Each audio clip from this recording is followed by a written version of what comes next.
ነፍሴ እስከሞት ድረስ እጅግ አዘነች። በዚህ ቆዩ ከእኔ ጋር ትጉ አላቸውና ጥቂት እልፍ ብሎ በፊት ወደቀና ሲጸልይ አባት ሆይ ቢቻልህ ይህች ጽዋ ከኔ ትለፍ፣ ነገር ግን አንተ እንደምትወድ ይሁን እንጂ እኔ እንደምወድ አይሁን አለ።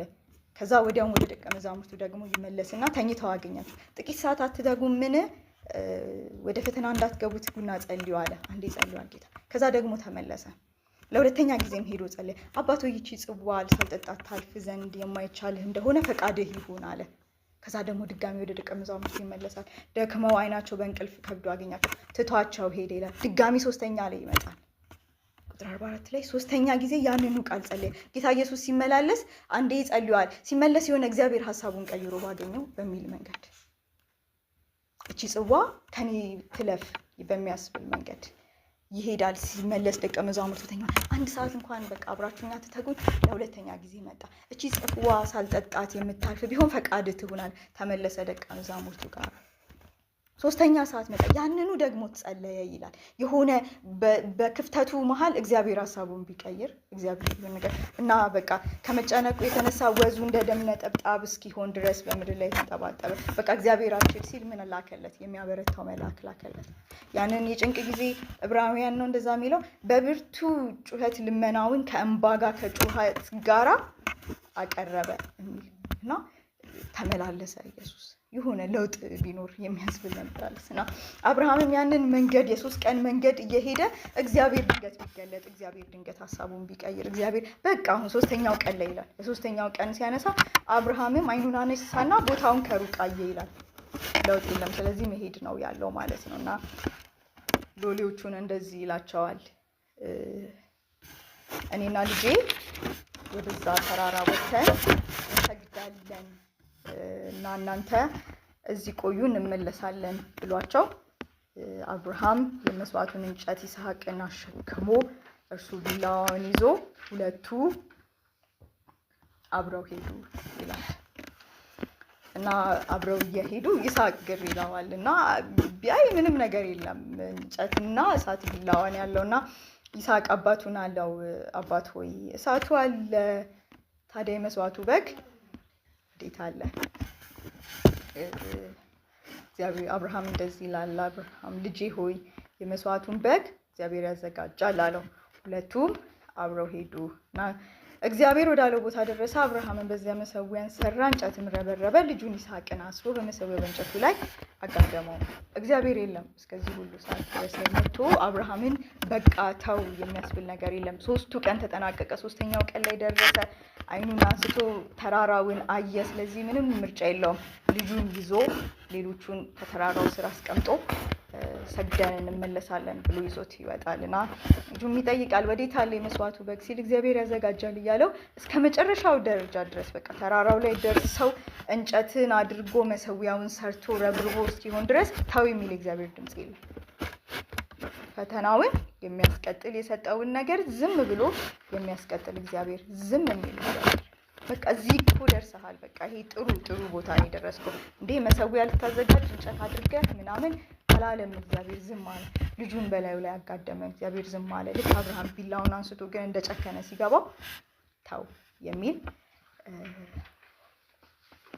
ድምጽ ከሰማይ እንደመጣለት እና በብላቴናው ላይ እጅህን አትዘርጋ፣ አንዳችም አታድርግበት፣ አንድ ልጅህን ለእኔ አልከለከልክምና እግዚአብሔርን የምትፈራ እንደሆንክ አሁን አወቅኩ አለውና ከዛ እዛው ጋር እንደተናገረው የመስዋዕቱን በግ እግዚአብሔር ያዘጋጃል እንዳለው የተዘጋጀ በግ አግኝቶ በዛ ቦታ ላይ ያንን በግ ሲሰዋ እናየዋለን እና አብርሃም ለእግዚአብሔር ተሸነፈና እግዚአብሔርን አሸነፈው።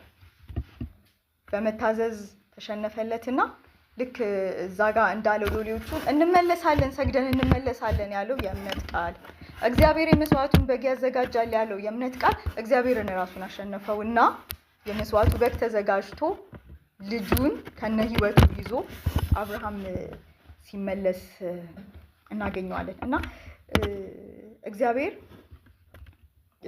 የሚወዱትን እግዚአብሔር የሚወዳቸውን ይፈትናል። እና ሲፈትን ግን ዝም ብሎ አይመጣም። የሆነ ቀን ተነስቶ መጥቶ እንትና ልፈትን አይልም። አብርሃም ጋር ድንገት የሆነ ቀን አይደለም የተነሳው። የዘመናት ከእርሱ ጋር የገነባው የዘመናት የሆነ የቆየ ህብረት ስለነበረው እግዚአብሔር ስለሚያውቀው አብርሃም እግዚአብሔርን እንዲያውቀው ስላደረገ በነበራቸው ነገር ላይ ይነሳና ከነዚህ ሁሉ ነገሮች በኋላ ይላል እግዚአብሔር ድንገት መጥቶ አይፈትንም። የማይተማመንበትን ሰው እግዚአብሔር እንዲወድቅ ስለማይፈልግ አይፈትንም። እዚህ ይላችኋል ኢዮብ ጋር እግዚአብሔር ሲመጣ ኢዮብ መጽሐፍ ላይ ገና መጽሐፉ ሲጀምር ኢዮብን እንደዚህ ብሎ ያስተዋውቀናል። ዖፅ በሚባል ሀገር አንድ ስሙ ኢዮብ የተባለ ሰው ነበር። ከዛ ያ ሰው ምን ነበር? ፍጹም ቅን እግዚአብሔርን የሚፈራ ከክፋት የራቀ ሰው ነበር እና ብዙ ልጆች አሉት ይላል። ከዛ ስለ ልጆቹ ምን ይላል? ምናልባት ልጆቼ በድለው ቢሆን ይልና እግዚአብሔርንም በልባቸው ሰድበው ይሆናል ብሎ ይልክና ይቀድሳቸው ነበር። ኢዮብም ማልዶ ይነሳል፣ እንደ ቁጥራቸውም የሚቃጠል መስዋዕት አቀረበና ይህንንም ሁልጊዜ ያደርግ ነበር ይላል። ኢዮብ ጋር ሲመጣ ጻድቅ ሰው፣ ቅን ሰው፣ እግዚአብሔርን የሚፈራ ሰው፣ ከክፋት የራቀ ሰው፣ ምን የነበረ ሰው። በቃ እግዚአብሔርና ኢዮብ በደንብ ይተዋወቃሉ። ኢዮብ ውስጥ እግዚአብሔርን የሚመስል ማንነት አለ። እግዚአብሔር የሚተማመንበት እግዚአብሔር እርግጠኛ የሆነበት ነገር አለ እና ሰይጣንንም እኮ ይላል በእውኑ ባሪያዬን ኢዮብን አየው እንዴ? በምድር ላይ እንደሱ አይነት ሰው የለም። እና እንደዛ የሚተማመንበት እና እግዚአብሔርን የሚመስለው ሰው ጋራ ያን አይነት ፈተና ሲመጣ እግዚአብሔርም ይፈቅዳል። እርግጠኛ ስለነበር ድንገት ተነስቶ አይደለም ኢዮብ ጋር የመጣው። አብርሃም ጋር ድንገት ተነስቶ እንዳልመጣ ሁሉ ጻድቅ፣ ቅን፣ እግዚአብሔርን የሚፈራ ከክፋት የራቀ በምድር ላይ እንደሱ አይነት ሰው የለም ያለውን ሰው ነው እግዚአብሔር እንዲፈተን የፈቀደውና ኢዮብ ያለው ሁሉ ልጆቹን ሁሉ ነገር በአንድ ቀን ሲጠፋበት እግዚአብሔር ሰጠ፣ እግዚአብሔር ነሳ፣ በቃ እግዚአብሔር ስም ይባረክ ብሎ አለፈ። እሺ ራሱ ላይ ሲመጣ ቁስል በቁስል ሲመታ እንደዛ ሁሉ ነገር ሲሆን ደግሞ ሚስቱ በቃ ስደብና ሙት ብላ የስንፍና ንግግር ስትናገር መልካምን እንደተቀበልን ደግሞ ክፉን አንቀበልም እንዴ? እና በዚህ ሁሉ ኢዮብ አልበደለም የተባለበት እግዚአብሔር እንደሚሰጥ እግዚአብሔር እንደሚነሳ የገባው እግዚአብሔር መልካምን ነገር እንደሚያደርግ እግዚአብሔር ክፉንም ነገር ካደረገ ለካ መቀበል የሚባል ነገር አለ። በቃ እግዚአብሔር ነው። እግዚአብሔርን የሚያውቅ ሰው እግዚአብሔርን የገባው ሰው ከእግዚአብሔር ጋራ የተግባባ ወዳጅ የሆነ ሰው እና አብርሃም ጋር ሲመጣ እግዚአብሔር እንደዛ አይነት ታሪክ ይዞ ኢዮብ ጋራም ሲመጣ የተገነባ በእግዚአብሔርና በእነሱ መሀል የተገነባ ነገርን ላይ ተነስቶ እግዚአብሔር ሲፈትናቸው እናያለን። እና እግዚአብሔር እንዲህ የሚፈትነው የሚተማመንባቸውን ሰው ከሆነ እግዚአብሔር የሚወዳቸውን የሚተማመንባቸውን እግዚአብሔር የሚፈሩትን እግዚአብሔር የሚያምኑትን ሰዎች ለምን ይፈትናል? ከዛስ ምንድነው ጥቅሙ? ከፈተናው በኋላ ምን አለ ስንል እዛው ዘፍጥረት ላይ ለአብርሃም የተሰጠውን መልስ እናያለን።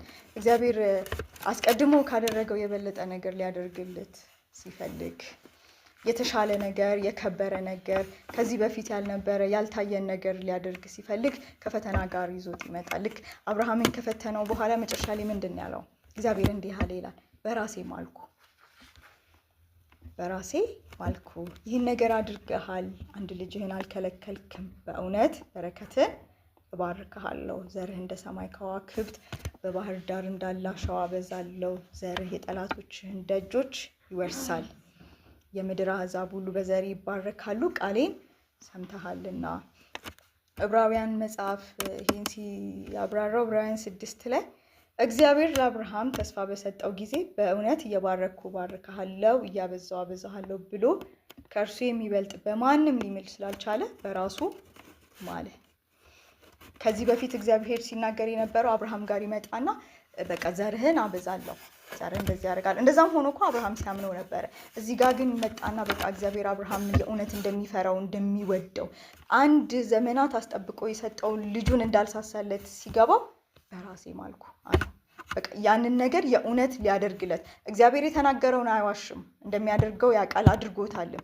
ግን ደግሞ አብርሃም ልብ ውስጥ የእውነት መሆኑን ሊያረጋግጥለት ሲፈልግ በእርሱ በላይ የሚምለው ነገር ስለሌለ በራሱ ማለለት። በራሴ ማልኩ፣ በእውነት አበዛሃለሁ፣ በእውነት ዘርህን እባርካለሁ፣ በእውነት የምድር ሕዝብ ሁሉ በአንተ ይባረካል፣ በእውነት እንደ ሰማይ ከዋክብትና እንደ ምድር አሸዋ አድርጋለሁ። በቃ ከሱ የሚበልጥ ሊምል ስላልቻለ በራሱ ማለለት ብሎ እግዚአብሔር ቀድሞ ከተናገረለት በላይ ቀድሞ ካጸናለት በላይ ቀድሞ ስለርሱ ከነገረው በላይ ቃሉን በመሐላ ሲያጸናለትና በለዛውም በራሱ ሌላ የሚብልበት ነገር ስላልነበረው በራሱ ሲምልለት ይነግረናል።